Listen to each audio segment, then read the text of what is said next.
सद्गुरू बाळूमामाच्या नावानं चांग भलं. सिद्धलिंग नावाचा एक घोंगड्याचा व्यापारी होता.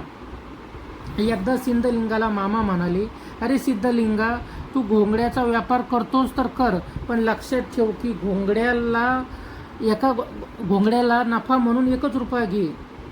तुला काही कमी पडेल तर मी जबाबदार आहे. आजपर्यंत तू केलेस ते सगळं मी माझ्या ओट्यात घेतो.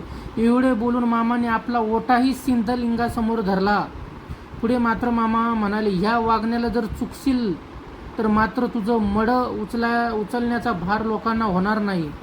सिद्धलिंगा घराकडे परतला. काही दिवस मामांच्या नियमाप्रमाणे वागला. नंतर मात्र त्याला पैशाचा मोह आवरेना.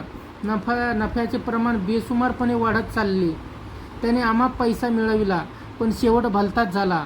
तो एके दिवशी नदीत पडला. 1985 साली हा प्रकार झाला. त्याचे प्रेत तब्बल 11 दिवसांनी सापडले. खरोखर मामांनी म्हटले तसेच घडले. मामा वारंवार म्हणत, अरे पैसा म्हणजे विष आहे. तो योग्य मार्गाने कष्ट घेऊन गरजे एवढाच मिळवावा.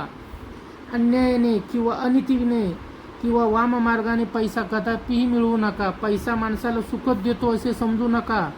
तो तसा अति पैसा माणसाला स्वार्थी, निर्दयी, क्रूर, अहंकारी, अन्यायी आणि दुष्ट बनवितो.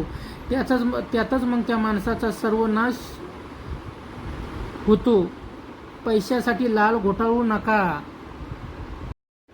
मामांची बकरी गडहिंग्लज जवळ औरनाळ मुक्कामी होती.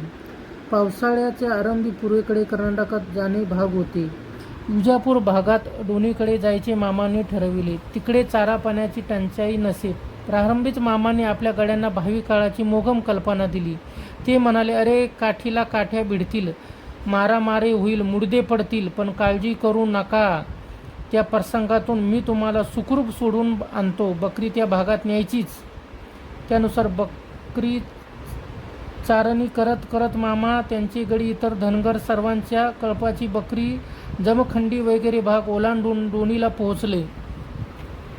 तेथे 4-5 दिवस झाले असतील. एवढ्यात 7 जण धनगर त्या मंडळीसमोर आले. ते